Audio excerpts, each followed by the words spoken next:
ولا تكونوا كالذين تفرقوا واختلفوا من بعد ما جاءهم البينات وأولئك لهم عذاب عظيم. Assalamualaikum warahmatullahi wabarakatuh. Perkenalkan, saya Titik Taufikur Rahmah.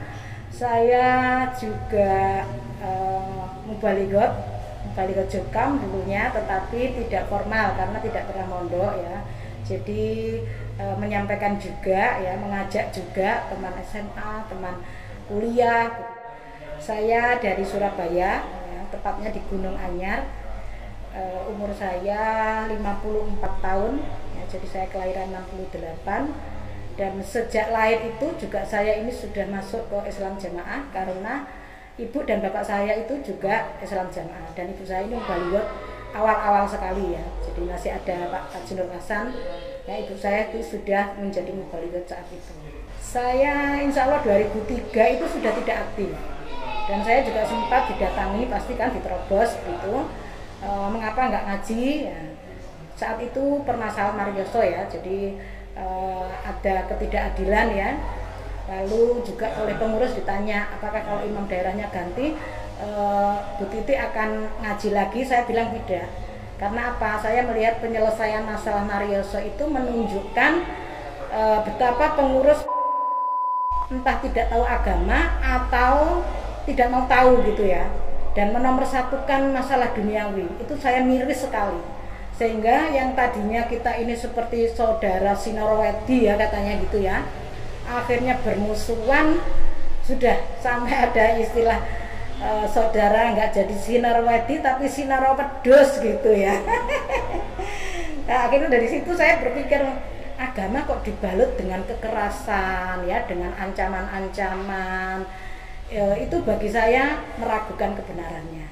Dan sebenarnya saya dari kecil itu pun sudah sering menolak begitu ya untuk ngaji waktu di Pare itu, karena pengurus-pengurusnya itu ya memang seperti arogan begitu kan, dekat sekali dengan pusat ya, jadi arogannya itu kental banget. Itu yang saya nggak suka. Misalnya saja pas SMP itu ya sudah mau ngaji muda-mudi gitu ya, terus pengurus malah nyamperin, ya kono ndang ngaji golek jodoh, artinya sana segera ngaji supaya dapat jodoh. Nah itu saya langsung lepas jilbab semua, nggak jadi ngaji ya, karena saya nggak mau dikatakan ngaji mencari jodoh, itu nggak mau. Nah hal-hal seperti itu yang saya temui di waktu masih kecil. Kemudian sampai SMP saya di Pare kan, setelah SMA saya di Surabaya. Saya di Surabaya itu sama ibu saya dititipkan murid-muridnya juga ya, tetapi mereka memang santun ya, karena mereka itu orang-orang berpendidikan, orang kantoran gitu ya, jadi meramut saya itu santun gitu ya, nerobos ke rumah saya, mengingatkan ngaji dan sebagainya, mengingatkan sambung itu tulus, terus halus gitu ya budi pekertinya, sehingga sepertinya saya akhirnya jatuh cinta dengan agama. Tadinya yang namanya dengan Islam Jamaah itu saya tidak suka, tidak suka karena arogannya itu, tapi di Surabaya ini saya nggak menemui itu. Waktu itu ya, imam daerahnya Pak Ajib itu meskipun abri itu santun sekali ya, jadi meramut ru'yah itu betul-betul bagus. Nah sebenarnya inilah baiknya salah satu baiknya Islam Jamaah itu meramut ru'yah sampai seperti itu. Nah kalau semua saudara-saudara muslim kita juga melakukan hal seperti itu ya, insya Allah untuk tersesat itu agak jauh ya. Nah akhirnya apa, seperti saya ini ya merasa betul-betul ya inilah agama Allah gitu, karena saya tidak tahu agama yang lain sejak lahir ya ini begitu. Nah begitu di Gunung Anyar ini ada kasus Marioso itu, orang bicaranya menjadi kasar-kasar ya, sampai yang namanya imam daerah itu kalau bicara itu taat imam daerah apa gak tak sakseni, nah, kalau mati masuk neraka. Nah kayak gitu. Ini apa, agama kok seperti ini. Nah sementara saya ini kan juga tidak seperti umumnya perempuan yang hanya di rumah. Saya kan kerja, sehingga saya bertemu orang Muhammadiyah, orang NU ya, teman-teman dosen. Nah itu mereka itu sebenarnya juga baik-baik semua, tuh salahnya di mana begitu ya gitu. Terus terutama pada saat saya umroh, nah itu betul-betul pengalaman batin ya. Saya umroh karena suami kan tidak, suami saya masih Jokam ya, Saya kan sudah 2003 tidak, ya, sehingga dicari yang ngurus umroh itu dicari yang dari Jokam juga gitu. Nah ternyata di sana mutawifnya itu loh bukan Jokam, lama gelodak gitu kan, saya wis bayar larang-larang kok ternyata nggak diramuti sesama Jokam. Di sana itu orang NO yang ngeramuti kita ini mutawifnya, ya, memandu doa, memandu kegiatan-kegiatan keagamaan itu. Lah terus seperti ini kan kita seperti sama-sama benernya, NO ya bener, Muhammadiyah bener, nah terus Jokam juga bener. Nah, tapi kenapa saat di Indonesia kok terus terbelah-belah lagi itu? Nah akhirnya pertanyaan-pertanyaan itu kembali lagi pada saat SMA. Saya juga pernah dengan kakak saya pada saat itu juga menjadi mubalighot, ya, kakak saya mubalighot, saya SMA. Terus diajak, ayo nang Sidosermo, ke Sidosermo saya tunjukkan di sana ada pengajian seperti Mbah Kaji Nur Hasan, persis siro engson, nah, kayak gitu persis plek. Lah ternyata sekarang saya sudah tahu bahwa memang semua pondok se-Indonesia Raya itu ya seperti itu pembelajarannya, dan itu metodenya disebut sorogan bandongan. Lah saya baru tahu karena ya saya tahu agamanya juga di Jokam ini. Ternyata orang NU, orang pondokan-pondokan itu ngaji ya persis seperti kita. Ya engson siro kayak gitu memaknai Quran ya satu persatu sama saja. Cuman kita kan tahunya hanya di sini. Terus kita diberitahu bahwa satu-satunya yang seperti ini ya cuman kita. Ternyata enggak, ya. Makanya orang pondok agak atau enggak akan masuk Jokam. Kenapa? Karena dia sudah terbiasa ngaji juga Quran hadis, ya. Jadi pondok-pondok Nusantara Indonesia Raya ini semua juga Quran hadis. Jadi sama, ya. Sebenarnya sama, cuman kita tahunya memang hanya dari Jokam. Nah, alasan utama saya, memang saya ini kan pendidik ya atau dosen ya. Jadi saya pun di dalam berilmu itu mesti juga seperti ada sanatnya begitu, ada referensinya begitu. Nah, selama ini yang saya tahu referensi itu ya yang kita pelajari di Jokam itu referensinya. Nah, ternyata saya tuh ya pernah juga selain keraguan saat habis umroh itu ya, masa orang segini banyak itu semua masuk neraka kecuali kita yang Islam jamaah ini. Rasanya kok juga enggak bertentangan sekali dengan ayat atau dengan Al-Qur'an ya, dengan apa yang disampaikan oleh Nabi ya, bahwa orang Islam itu loh 2/3 yang masuk surga. Dan itu terdiri dari kumpulan manusia pada saat masuk ke pintunya surga itu ya, mereka itu uwel-uwelan ya. Nah itu dari Irak sampai mana itu yang, nah itu pun akhirnya saya ragu, mosok cuman kita yang masuk surga. Nah dari situ itu keraguan saya. Terus pada saat sudah umroh di sana itu loh, kita tuh sama semua ya, kita malah dikelola oleh teman kita dari NU. Lah ya sudah, berarti kenapa sih kalau di Indonesia kita tidak bersatu saja begitu. Nah andalannya memang kita punya isnad mutasil begitu. Nah ternyata yang akhirnya kan begitu saya sudah mulai jarang ngaji kan buka-buka internet juga. Nah ketemulah yang ini yang disampaikan oleh Pak Khalil Bustami. Nah saya yakin, kenapa kok yakin? Nah karena beliau itu sudah meguru sendiri ke Arab Saudi. Nah itu bagi saya itu sandaran atau hujah atau alasan yang bisa saya pegang. Kalau yang lain-lain saya enggak mudah percaya begitu ya. Karena kita ini kan sudah terbiasa, bukan agama saja, saya cari referensi terbetulnya begitu ya. Nah, apalagi agama ya, jadi ya harus mana yang sudah pernah dikaji.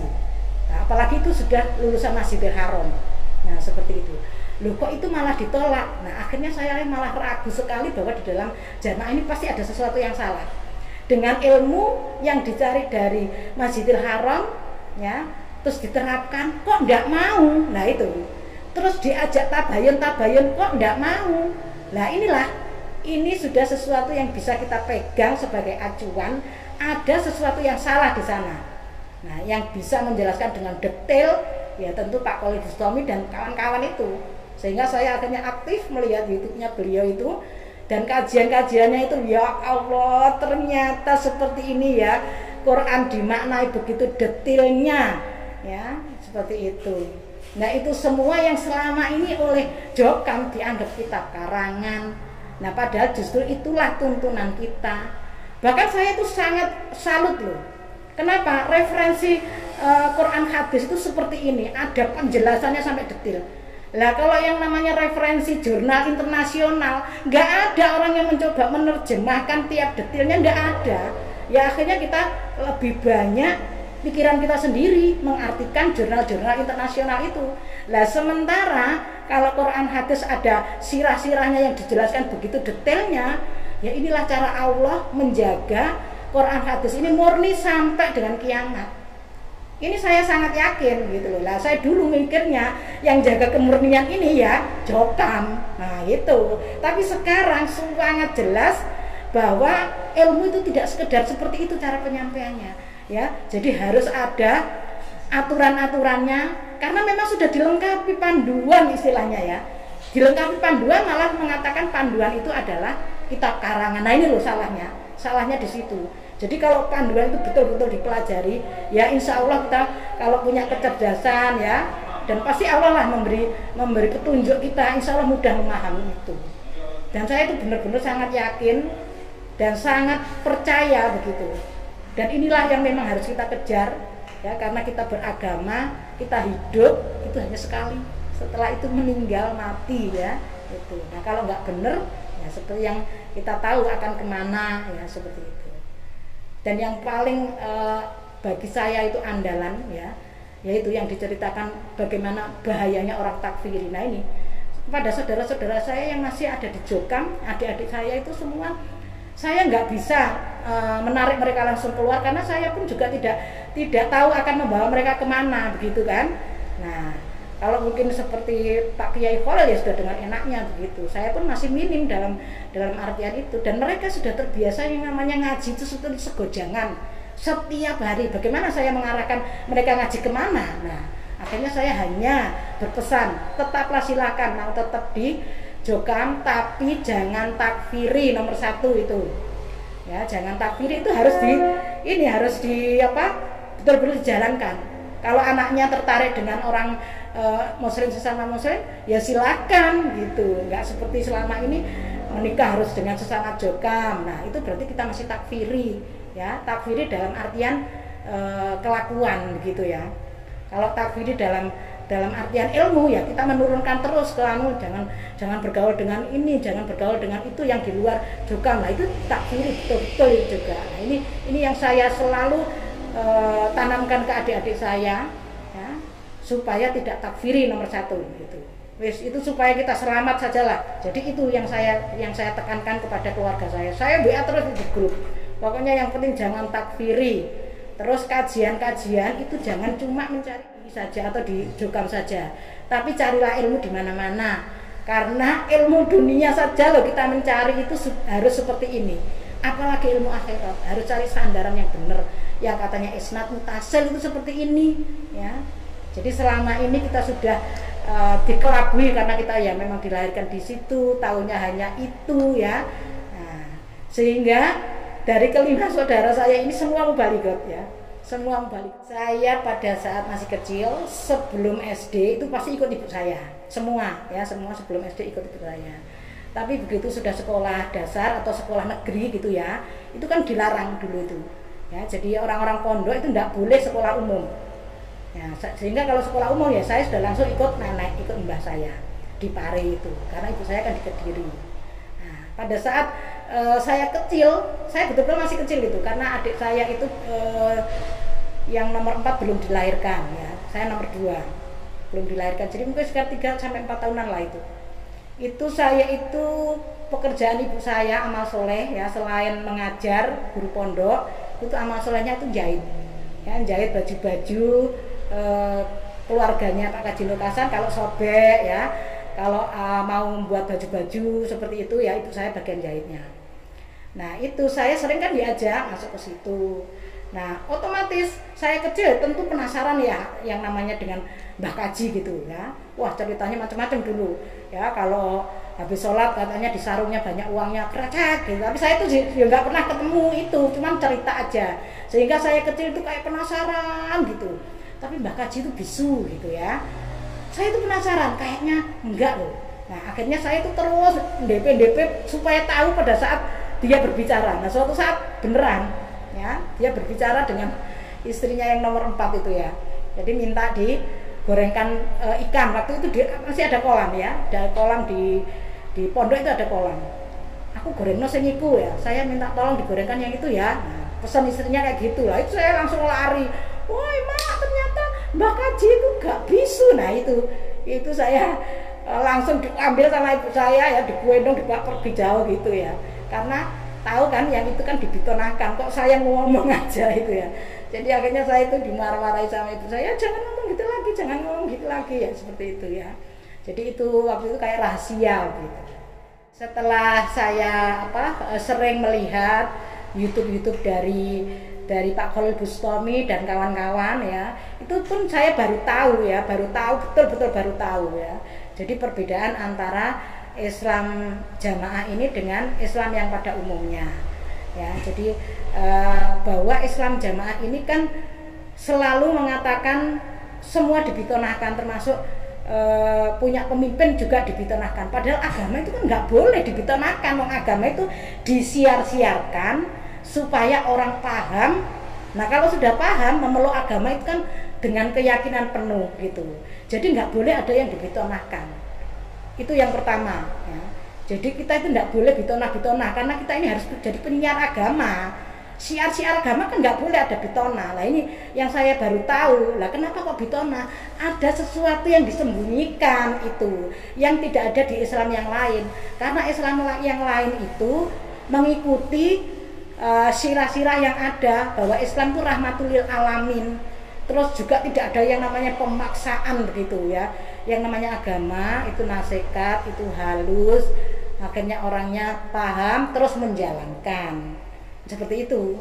Jadi memang harusnya agama itu memang dibalut dengan nasihat-nasihat yang enak ya itu. Nah yang saya lihat selama saya di Jokam ya, itu kayak kemelinti gitu loh. Nah terus saya itu juga berpikir loh, ini agama yang nyampaikan tuh anak kecil-kecil kemelinti. Terus ya itu tadi saya bilang ilmunya itu ilmu karbitan. Sehingga setelah dia nasihat nanti turun ke bawah ya dia bermain-main lagi. Loh ini apa-apaan ini gitu ya. Jadi itu sudah sesuatu yang harus dibenahi lah, dibetulkan. Dan itu pula yang juga menyebabkan saya betul-betul tidak mau ngaji di Masjid Jokam itu ya itu. Jadi mubalighot yang dipasang itu ya wis nggak bisa untuk contoh hidup lah. Nah itu. Dan kita harus taat mendengarkan. Ya Allah, berat amat gitu loh ya. Itu bisa dibayangkan alangkah beratnya gitu ya. Jadi mubalighot aduh masih berapa tahun usianya, ternyata kelakuannya itu jelek loh. Inilah disuruh nasihat itu betul-betul saya akhirnya nasihat sendiri di belakang dengan ibu-ibu guys. Ya ada yang malah bilang kudu tak antem ambek kursi ya. Kayaknya mau tak antem sama kursi aja yang nasihat ini. Ada yang bilang gitu juga. Nah akhirnya saya pikir apa? Ya sudahlah kalau saya mengaji di situ justru saya membuat pengajian sendiri. Saya nggak mau merugikan orang ya sudah saya akhirnya memang sama sekali nggak ngaji ya itu sudah saya. Dan itulah bedanya antara Islam yang selama ini kita yakini Jokam ya itu dengan ilmu yang sangat minim ya tetapi berani menyalahkan Islam yang lain yang ternyata kita ini kan tidak tahu pondoknya orang itu seperti apa yang dikaji. Ternyata mereka tuh ya sudah dalam ilmunya. Bahkan teman-teman saya ya itu nyekolahkan anaknya ke Kairo, nyekolahkan anaknya ke Arab Saudi, betul-betul hidupnya itu disimpan ya untuk bisa seperti itu. Loh apa ini kita lakukan di Jokam? Nggak ada yang sampai seperti itulah. Ternyata kan, nah itulah mengapa mereka berjuang seperti itu, karena keyakinannya terhadap kebenaran agama itu. Dan ternyata kita semua yang di Jokam ini terus dikatakan itu semua tidak benar ya, itu semua masuk neraka. Waduh ya jauh lah, sekarang ini kita sudah tidak bisa lagi menutupi yang namanya kebenaran ya, apalagi kebenaran yang dari pusatnya.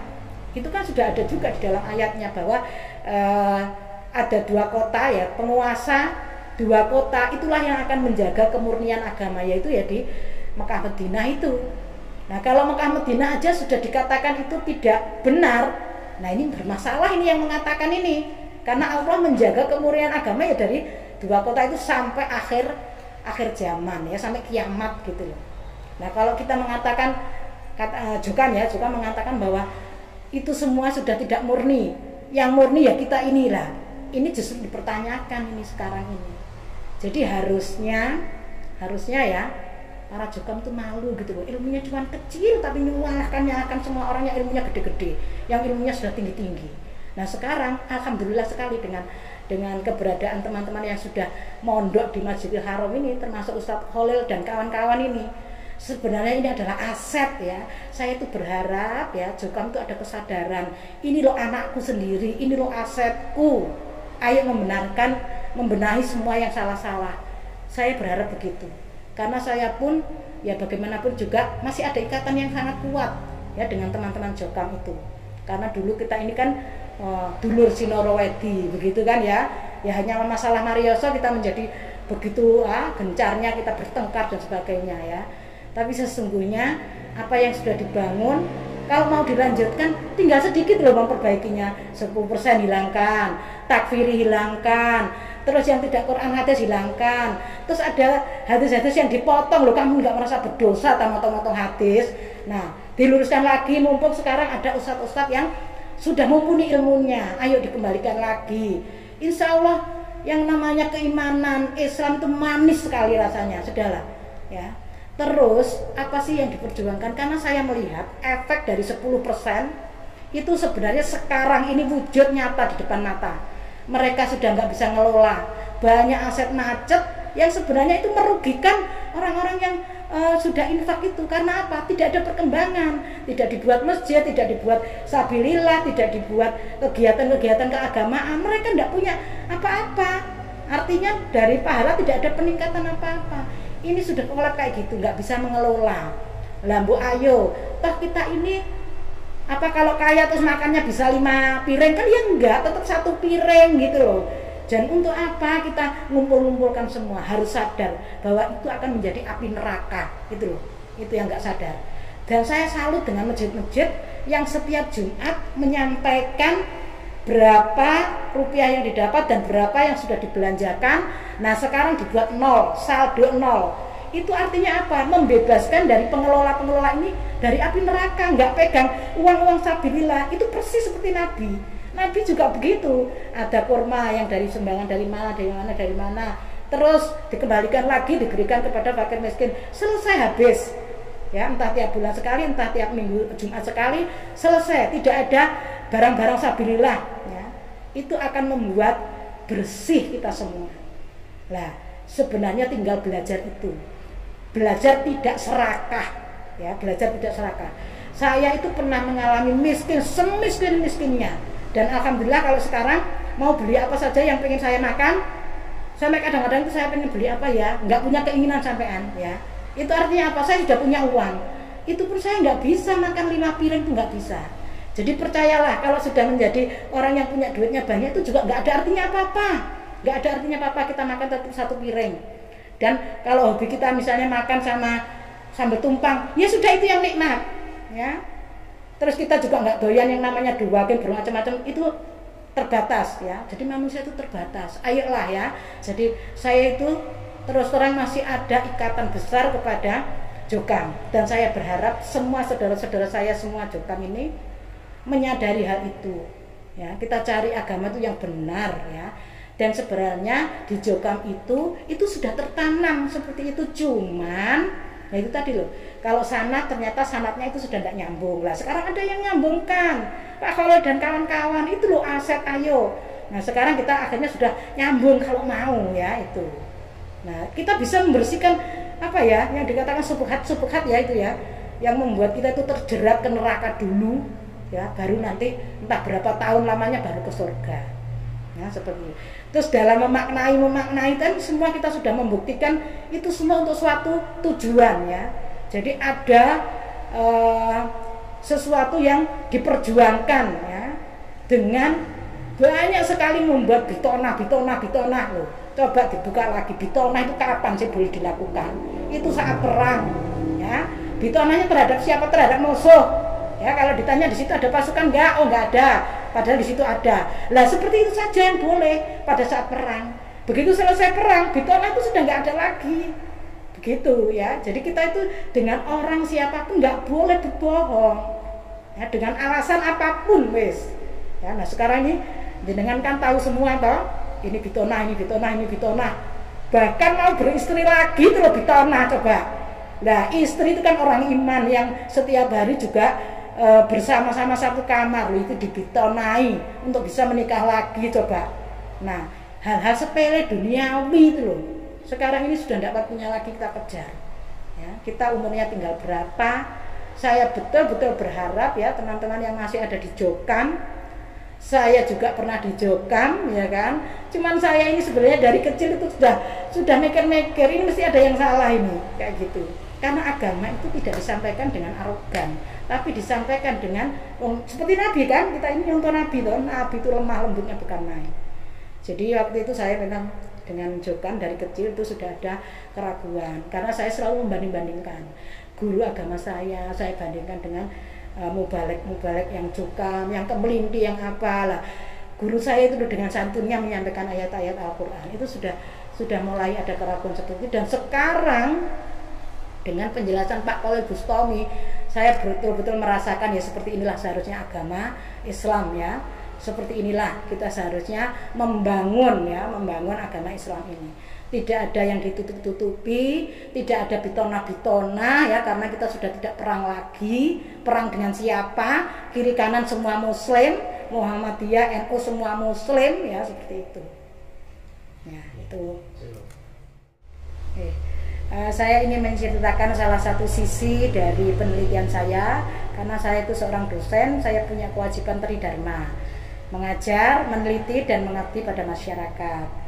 Nah, pada saat penelitian saya memang mencari istilahnya topik ya, itu yang berbeda dan yang dibutuhkan masyarakat. Nah, saat itu kan masyarakat sedang kena kosmetik bermerkuri. Nah, lalu usaha saya apa? Mencarikan solusi kosmetik yang bisa memulihkan efek dari kosmetik bermerkuri. Ya, karena merkuri itu logam, sifat sebelahnya itu emas. Nah, itu keduanya itu seperti rival. Nah, akhirnya saya buatlah itu emas menjadi nanogul. Nah, ternyata itu juga sandaran atau bisa dikaitkan dengan budaya susuk emas.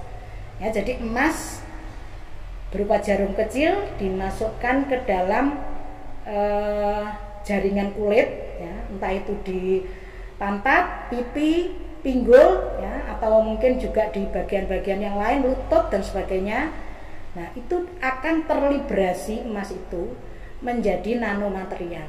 Nah, inilah yang saya kerjakan. Sekarang emas-emas itu saya rubah menjadi nanomaterial untuk masuk kosmetik, untuk masuk obat, suplemen, dan yang lain-lain. Juga saya suntikkan. Ya, itu menggantikan budaya susuk emas. Mengapa kok saya menggantikan budaya susuk emas? Karena sampai sekarang ini, ya, jadi baik para kiai NU, para kiai Muhammadiyah, dan juga seantero dunia itu semua masih mengatakan bahwa yang namanya susuk emas itu haram hukumnya. Kenapa? Karena menggunakan jin untuk bisa menahan agar jarum yang ditusukkan itu tidak terasa sakit.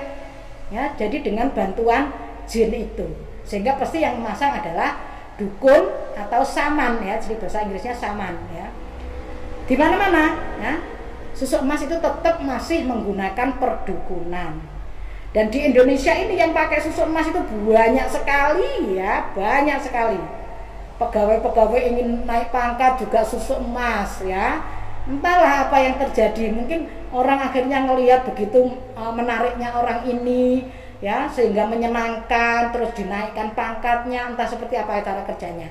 Saya kurang tahu, tetapi saya sebagai ahli di bidang ilmu kimia, saya mencari karakteristik atau sifat-sifat dari suatu material untuk membuat kosmetik yang baik sehingga bisa menganulir logam berat merkuri yang selama ini menjadi andalan para wanita ya untuk memutihkan itu pakai merkuri ya.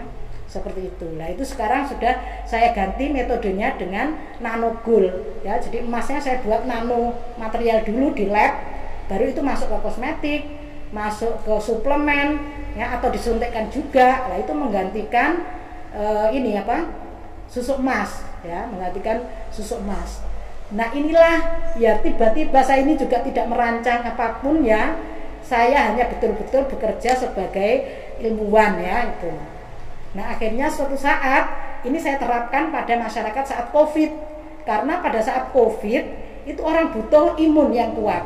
Sementara emas salah satunya selain memutihkan wajah juga memiliki aktivitas antioksidan yang meningkatkan imun tubuh juga. Kok kan berarti, nah ini saya terapkan untuk masyarakat luas agar bertahan dari serangan Covid ya, semua saya suntikkan itu ya. Nah, saya melakukan kegiatan selain di rumah saya juga di tempat kelahiran saya ya, di desa Ketani ya, Beringin, Badas. Sekarang ikut Badas, dulu ikut Pare ya, itu kota Kediri. Nah, akhirnya setiap kegiatan itu rombongan dari Pondok Kertosono, Pondok Kediri itu pada datang karena adik saya kan ada yang di Kediri. Jadi dia jadi iklan berjalan ya kan. Nah, itu. Terus Kertosono juga ikut ya, termasuk juga keluarga-keluarga imam itu ikut ya. Ikut suntik nano gold begitu.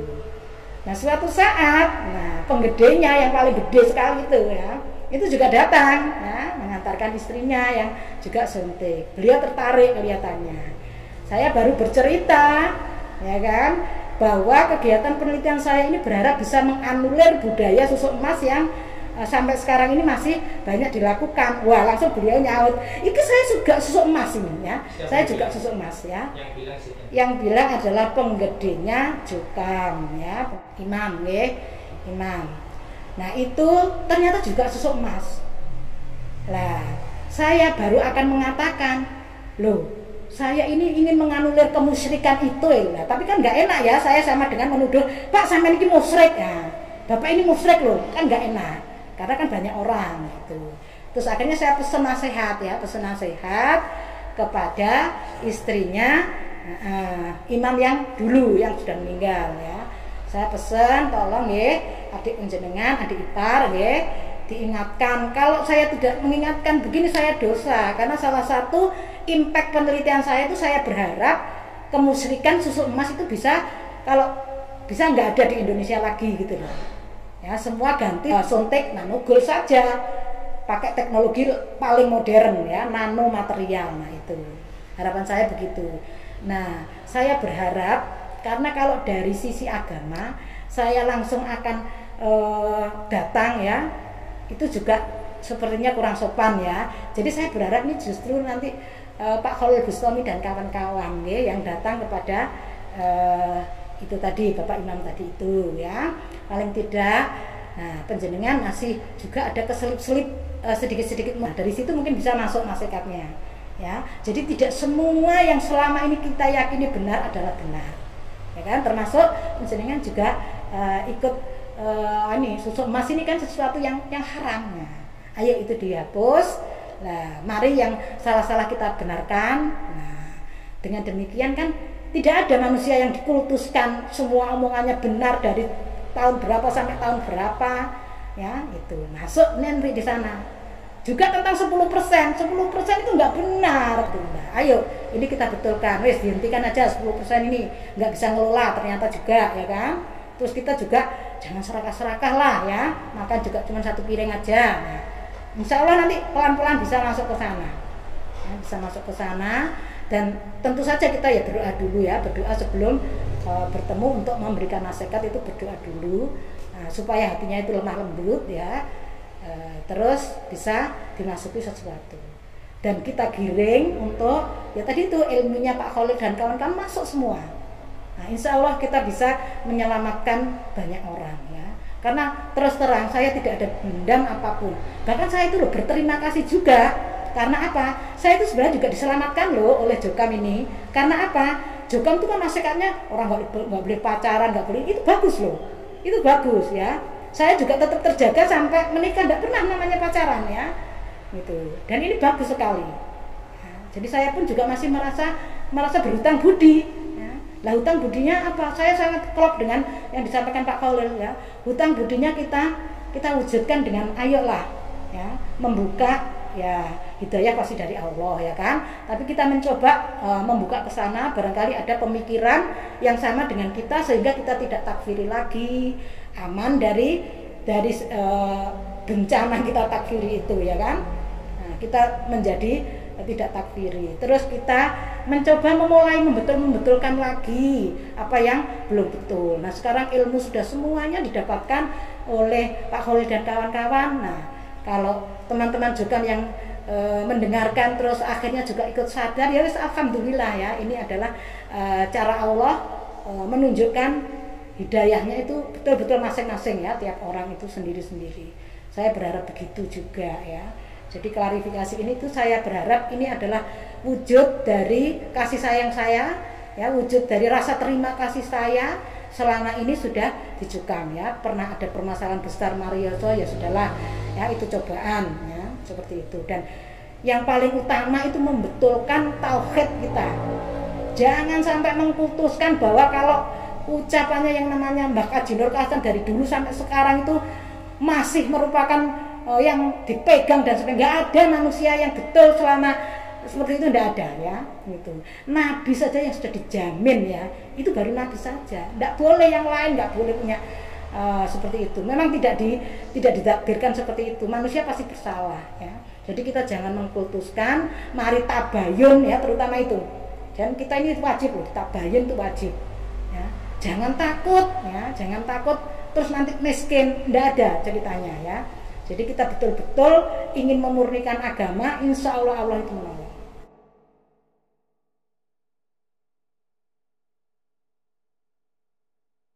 Saya pernah ngalami. Jadi saya ini kan rumah saya di depan masjid daerah, ya kan? Cobaan besar karena rumah saya itu di belakang. Sementara tanah yang di depan atau bangunan yang di depan itu belum saya bayar total. Saya bayar sedikit, tapi terus akhirnya diambil alih oleh Sabilillah ya. Nanti kalau saya sudah punya uang boleh saya beli lagi. Waktu saya punya uang mau saya beli sudah tidak boleh. Lah saya tetap di belakang, terus ini rasanya sakit hati banget gitu ya. Setiap hari terus akhirnya suatu saat ada orang yang meminta saya untuk carilah tanah karena kamu itu kan dosen, masuk rumahnya di belakang rumah orang kayak gitu. Nah waktu itu saya juga sempat mendoktrin diri saya sendiri ya, kalau jauh dari masjid nanti deblek nanti apa, itu pernah sempat saya pikir gitu ya. Terus ternyata kok tidak terbukti semua ya. Saya itu sangat percaya itu akan membuat saya deblek, betul ya. Jadi saya yakin saya akan deblek, itu sudah dalam pikiran saya sudah. Namanya kita didoktrin dari kecil kan seperti itu. Kalau misai, nah dari jamaah pasti akan deblek. Saya betul-betul itu yang saya pikirkan. Kok enggak ya, saya bisa bangun lebih besar ya. Terus malah saya berpikiran gini, karena saya didolimi oleh Jokam lah saya bisa bangun besar, malah begitu. Itu pun saya tekan lagi, oh jangan begitu gitu ya. Terus saya berpikir lagi, waduh saya betul-betul enggak ketemu masjid ya. Tapi ternyata rumah saya ini kena apa ini, jadi jalan mer ya. Lah malah Masjid Purimas itu malah dibuka sehingga saya bisa gampang sekali untuk datang ke situ. Oh ini ya. Nah, itu pun saya itu kadang-kadang mau ke situ itu masih ada efek-efek doktrin gitu ya. Itu masjid Jowo, masih kayak gitu aja. Ya inilah ya. Jadi meskipun ini kalau suami saya ini terus sudah ke masjid paling dekat ya, Purimas itu sudah. Lah saya ini ya sering diajak, cuman ya itu tadi loh, ya namanya bayangan-bayangan lama itu masih seperti itu. Tapi saya memang kesibukannya bukan main ya. Jadi kalau dosen itu ada 3 pekerjaan itu tadi. Terus saya itu 2017 saya dikukuhkan profesor. Lah 2017 itu juga saya dipanggil oleh Kemenak ya untuk ikut terlibat di dalam membuat roadmap halal ya. Pada saat itu saya bagian halal kosmetik. Loh dari mana orang Kemenak ini tahu? Ternyata dari dari Google ya, jadi cari profesor kosmetik, nah gitu ketemunya saya dipanggil. Waduh, kan saya mikir itu orang Jobo tuh ya, apa kok ya ketemu orang Jobo. Saya tuh sudah tidak pengen memikir agama, wis pokoknya saya itu sebagai perempuan sholat 5 waktu, ngaji Quran terus menerus, wis kalau suami saya minta ya tak kei ya, insya Allah saya wis masuk surga, wis saya cuma mikir gitu aja, wis itu ibadah setiap hari sudah gitu aja. Kok ya delala itu tadi dipanggil Kemenak, berarti saya disuruh bersosialisasi dengan orang-orang muslim yang lain. Itu kepikiran saya waktu aku akhir kenalan rek bukan NU bukan Muhammadiyah, nah kayak gitu. Nah terus lebih-lebih lagi tahun 2018 itu diminta untuk terlibat kepengurusan ini menjadi pengurus LP PAMUI ya. Itu juga terkait dengan kehalalan produk ya, jadi kita diterjunkan ke perusahaan-perusahaan untuk mengetahui apakah produknya itu sudah halal dan sebagainya, supaya nanti bisa diterbitkan sertifikat halal ya, jadi auditor ya, seperti itu. Waduh, kok ada lagi seperti ini. Dari situ saya berpikir lah ya, Indonesia ini sudah ngurusi ya masalah kehalalan yang itu juga ada di dalam Al-Qur'an di dalam Al-Qur'an hadis. Nah, berarti agama itu sudah diurusi loh oleh pemerintah. Selama ini kan saya tidak tahu agama itu ya jokam itu. Nah, kalau saya PNS ya dengan teman-teman dosen PNS ini ya, jadi kayak misah gitu. Nah sekarang itu alhamdulillah semua jadi teman. Karena apa? Saya sudah tidak was-was lagi, ya, nggak ada najis-najis lagi seperti dulu ya kan. Jadi dulu itu kan ya teman-teman kita ini najis semua. Sekarang alhamdulillah sudah enak ya. Jadi sholat di belakangnya siapapun ya sudah oke-oke saja. Ya kalau kita ngejar 27 kan di belakangnya siapapun toh. Nah itu semua juga saudara muslim. Ya, jadi kita nggak boleh mengkafirkan mereka, wong mereka loh syahadat kan itu saja. Tali ikatan muslim kan setelah syahadat muslim. Masa kita boleh mengkafirkan? Nggak boleh ya. Nah saya baru berani mengatakan begini ya setelah mendengarkan Pak Kolil Bustami.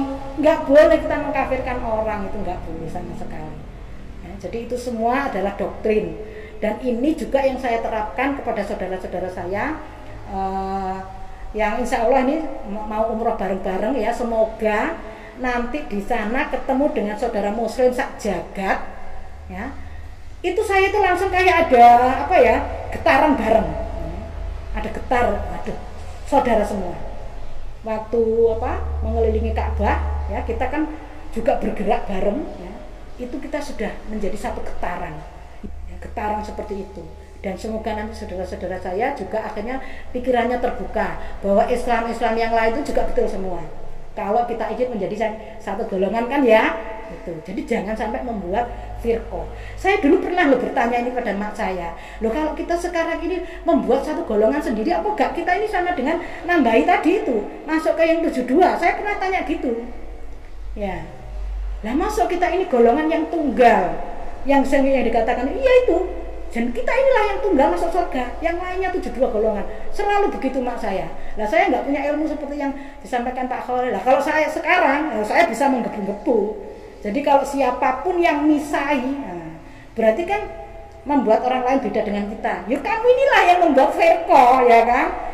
Itu sudah saya sejak 2003, saya itu berusaha semua saudara saya muslim, saudara muslim. Meskipun saat itu suami saya tidak bisa nganggap itu. Jadi orang NU, orang Muhammadiyah itu semua saudara. Kenapa? Kalau kita bisa menganggap semua saudara, kan kita ini utuh, gitu loh. Tapi kalau begitu kita berbeda dari orang lain, kan nyempal namanya, buat golongan sendiri. Nah itu dia kalau cuma kita yang buat golongan sendiri. Kalau ternyata yang lain juga buat golongan sendiri, ya pecahlah Islam ini. Nah supaya nggak pecah, ayo semua menyaudara. Ya, Muhammadiyah menyaudara dengan NU kita menyaudara, dengan Islam modern yang tanpa golongan itu ya anak-anak muda kita menyaudara. Toh mereka juga yang dikaji Quran hadis, mereka semua syahadat. Apa boleh kita mengatakan mereka tidak Islam? Itu saja yang dipegang. Saya ke kakak saya, adik saya semua saya bilang begitu.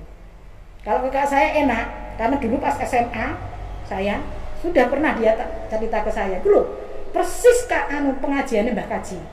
Nah berarti Mbah Kaji kan gak dewean. Waktu itu saya sudah bilang begitu. Mbah Kaji di Mekah itu gak dewean, gak sendirian. pasti ada teman-teman yang lain yang juga mengaji. Nah berarti kan kebenaran itu menyebar seperti itu, nggak benar sendiri. Nah kalau kita merasa benar sendiri, ini ada yang salah di dalam pemahaman. Nah itu yang dikupas habis oleh Pak Kolil itu. Jadi nggak boleh kita itu misai, membuat golongan sendiri, merasa benar sendiri. Nah itu sama dengan kita membuat satu golongan. Nah ini yang nggak boleh. Baik, pesan saya kepada saudara-saudara yang masih ada di Jokam, saya pun juga pernah mengalami hal yang sama. Saya pun juga buntu, bingung mau ngaji di mana. Karena bagi kita semua Jokam, ngaji itu kan sudah jadi segojangan ya, sudah jadi kebiasaan yang apa ya, harus kita lakukan terus-menerus ya itu. Dan kalau tiba-tiba terus keluar memang kebingungan ya, kebingungan. Tidak apa-apa, kita pelan-pelan ya, pelan-pelan. Pertama jangan takfiri itu dulu ya, untuk membetulkan agar kita ini mati sewaya-waya ya, mati sewaktu-waktu, kita ini tidak masuk neraka. Karena nanti hukumnya kan kita sendiri yang kafir. Kalau yang kita katakan kafir itu ternyata nggak kafir, begitu kan hukumnya. Nah itu yang utama ya. Kemudian carilah ilmu. Mungkin kalau teman-teman saya suruh cari ilmu ke selain Jokam, barangkali saya diketawakan ya. Karena apa? Ternyata ya kan, ternyata sudah banyak sekali teman-teman Jokam yang ngajinya itu nggak cuma di Jokam saja ya. Saya ini PNS di UNESA itu ternyata banyak teman-teman UNESA itu yang juga Jokam, tapi ngajinya itu ya ikut di Salafi ikut ya. Karena apa? Cari pengalaman katanya. Loh, lah wis gak taat saya kan gitu loh. Karena saya meragukan. Nah, akhirnya terus membaca begitu. Saya juga di WA kok oleh beberapa orang yang sudah keluar begitu ya. Ternyata apapun yang difitnahkan ya, terutama para pengurus, ayo ya, dengan fitnah-fitnah yang penjenengan buat itu, ayolah ingat ya, kita itu mati sewaktu-waktu ya. Jadi siapapun difitnah pasti ingin jadi imam. Aduh itu sesuatu yang berulang-ulang ya kan, modus ya, modus bahkan itu. Dari mulai zamannya Pak Bambang tuh. Nah padahal dulu di Jokam itu dibuat fitnah ya, bahwa dia pengen jadi imam ya, menggantikan Kaji Nur Kasam karena Pak Dohir itu ilmunya tidak sebesar dia. Nah, fitnahnya seperti itu. Dan ternyata itu juga berulang lagi pada Pak Mauludin ya, itu katanya juga pengen jadi imam. Nah sekarang ini Pak Khalil juga katanya ingin jadi imam. Mbok cari yang lain apa ya, atau mungkin bisa tanya kemana gitu loh, supaya berbeda-beda gitu loh. Jangan sama aja kan, orang akhirnya nitani, oh itu kebohongan lagi, itu kebohongan lagi, itu kebohongan lagi. Ayolah ya, jadi para pengurus saya ya, hentikan itu ya, karena ternyata dunia itu loh cuma begini aja ya kan. Nah, mari kita perbaiki semuanya ya. Gak usah malu-malu.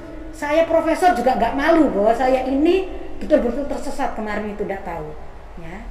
Saya itu belajar ilmu yang katanya ilmu dunia saja ya kan, referensi itu dari berbagai negara, sampai yang namanya Perancis, Jerman, itu kan bahasanya saya tidak paham ya, itu pun saya telusur, hanya mencari reaksi kimianya saja yang saya paham ya. Bahasa-bahasa yang lainnya saya tidak ngerti, itu pun saya mencari sampai seperti itu, apalagi agama ya. Dan sampean semua sudah tahu bagaimana sanadnya, tinggalannya Abah Nur Kasam ya, itu harus diakui lah, ayo ya, bahwa itu belum nyambung ya, belum nyambung alias putus ya. Ya ayo, itu dibersihkan semua, jin-jinan, terus sihir-sihiran ya, insya Allah itu. Jadi harapan saya, ayolah betul-betul apa yang sudah baik di dalam Jokam nggak apa-apa, ngaji rutin itu baik loh. Ngaji rutin itu menyebabkan muda-mudi itu nggak, istilahnya nggak liar gitu ya, istilahnya Jokam kan gitu, liar gitu ya, tertata hidupnya ya, karena dia disibukkan dengan acara pengajian itu bagus, ayo dilanjutkan. Tetapi yang menyebabkan kita keserempet-serempet bisa masuk neraka, ayo itu dibetulkan ya, termasuk subhat-subhat yang semua sudah ditakdil ya oleh Bapak Khalil Bustami ya. Ayo nggak usah malu-malu, kita dengarkan ya, kita dengarkan. Dan itu anggaplah kalau misalnya itu tidak benar, itu pengalaman hidup. Ayo sekali-sekali dilihat ya, pengalaman hidup. Orang kan harus belajar seumur hidup loh ya. Ya, saya dosen, karena itu saya selalu menyarankan kita belajar itu sepanjang hidup. Nggak ada belajar itu saat kuliah saja, nggak ada. Ya, setiap hari kita ketemu orang itu pembelajaran. Ya, itulah belajar hidup. Ayo kita lihat saja. Nah, siapa tahu dari sana terbuka pikiran, hidayah, ya kan? Kita tidak ngajak penjenengan kemana-mana kok, ya. Tidak akan membuat golongan tersendiri, enggak, ya. Jadi mari kita semua juga seperti muslim-muslim yang lain di Indonesia, ya, kita menjadi bagian dari muslim-muslim yang ada di Indonesia, ya.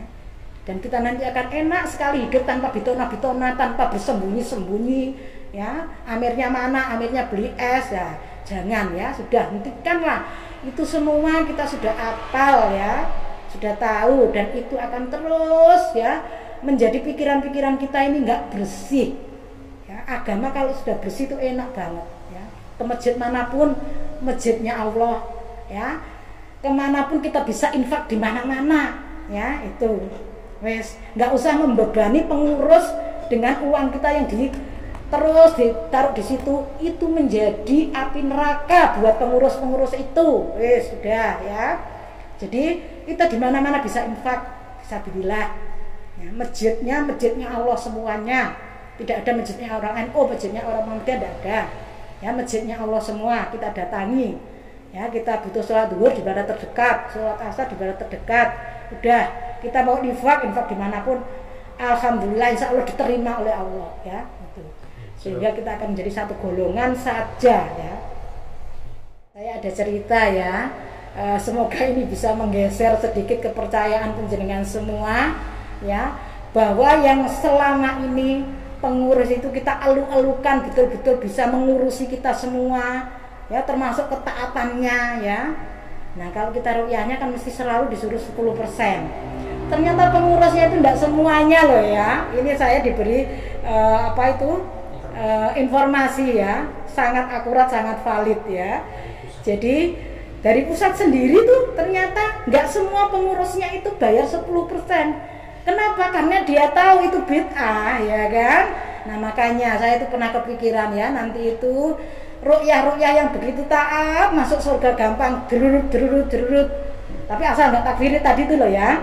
Nah, terus pengurusnya bagaimana, ya kan? Terus ruqyahnya 10%, dia sendiri tidak melakukan itu, ya, seperti itu. Sehingga sudahlah, ya. Jadi penjenengan itu memang harus bergeser pikirannya, ya, jangan mengkultuskan manusia, ya, mengkultuskan manusia itu jangan, ya.